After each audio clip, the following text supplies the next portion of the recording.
Puerto Rico y el problema de la deuda. ¿Debe el Congreso de Estados Unidos permitirle que declare bancarrota? El Congreso Federal de Estados Unidos, en él se está discutiendo opciones para permitirle al gobierno de Puerto Rico acudir a las Cortes Federales para renegociar las deudas y evitar un cese de pagos masivo. La administración de Obama quiere que el Congreso enmiende la ley para que pueda declarar bancarrota e inyectarle dinero federal para así ayudarlos en la transición. Recientemente estuvo el secretario del Tesoro en Puerto Rico. Los republicanos, mayoría en el Congreso, prometieron discutir el tema en el primer trimestre del año. ¿Qué es lo que pasa? El gobierno de Puerto Rico está, no aquí, muy endeudado. La deuda pasa el 100% de lo que produce. El gobernador Alejandro García Padilla amenaza que pronto se quedará sin efectivo y comenzará a incumplir el pago a los tenedores de deuda junior. El gobierno argumenta que la deuda es tan grande que la única vía es que los bonistas tienen que aceptar una pérdida, una quita. No te voy a pagar el dólar que yo te prometí al principio, voy a tener que pagarte menos. Los tenedores de bonos argumentan que si el gobierno hace los ajustes necesarios y trayendo legislación pro inversión, pueden pagar. La pregunta es, ¿cuál es la solución? ¿Bancarrota o no bancarrota? Vamos a San Juan de Puerto Rico con Carlos Colón de Armas. Carlos, es un gusto tenerte en el programa. Ok, la semana pasada tuvimos a Gustavo Vélez, que está a favor de la bancarrota. Tú estás en contra de la bancarrota. Queremos escuchar tu argumento de por qué el gobierno de Puerto Rico, ni el Congreso, vamos a hablar del Congreso Federal, no debe darle la oportunidad al gobierno de Puerto Rico de declararse bancarrota. Why? ¿Por qué? Pues mira, más que mi argumento son los números oficiales del gobierno de Puerto Rico. El gobierno de Puerto Rico tiene un presupuesto agregado de 28.800 millones de dólares. Y de ese presupuesto de 28.800 millones, este año, para cumplir con los bonistas, solamente debe pagar un servicio de la deuda de alrededor de 4.500 millones. Eso equivale solamente al 16% del presupuesto consolidado del gobierno de Puerto Rico. Un presupuesto donde el servicio de la deuda representa el 16% no es un presupuesto que requiere o que amerita o que justifica el uso del mecanismo de quiebra en estos momentos.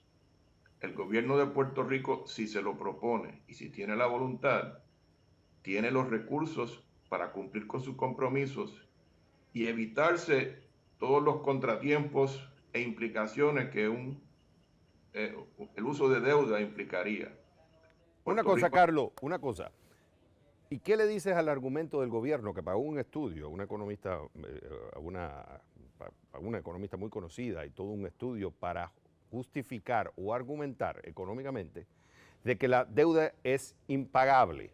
O sea, si queremos generar crecimiento en un país donde la economía lleva años en una posición recesiva o depresiva, donde cada vez más puertorriqueños se están yendo del país porque no encuentran oportunidades de empleo, ellos argumentan que la solución es que hay que aceptar una quita. Tú dices que puede pagar, pero el problema es que yo pago pero no crezco. Y si queremos que Puerto Rico crezca, tiene que aceptarse una pérdida. ¿Qué tú le dirías entonces a ese argumento que trajo el gobierno en un estudio que pagó?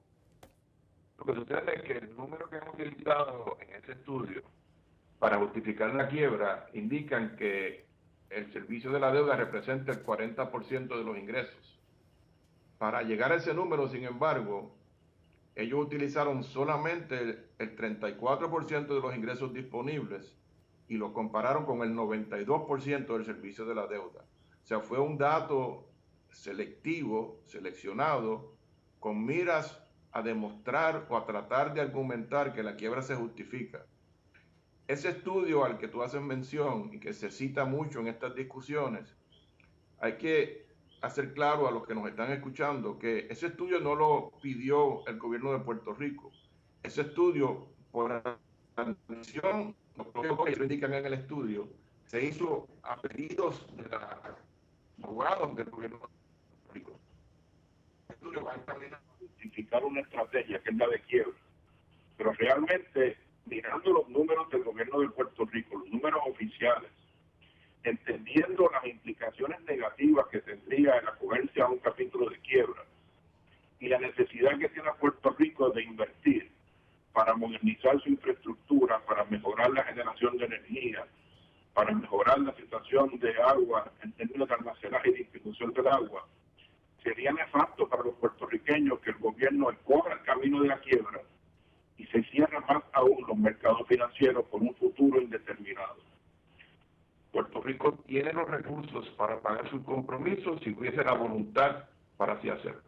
Ok, ya escucharon el argumento de Carlos Colón, economista, diciendo que no justifica la bancarrota, no solamente desde el punto de vista económico y financiero, sino además, incluso para el futuro del país, si se quiere traer más inversiones, la vía de la bancarrota no es la mejor solución. El debate va a seguir y Carlos Colón va a seguir estando con nosotros porque esto va a ponerse caliente y más en un año electoral donde los puertorriqueños también pesan con su voto en las elecciones presidenciales. Carlos Colón, fue un gusto haberte tenido en el programa. Encantado, siempre a las órdenes.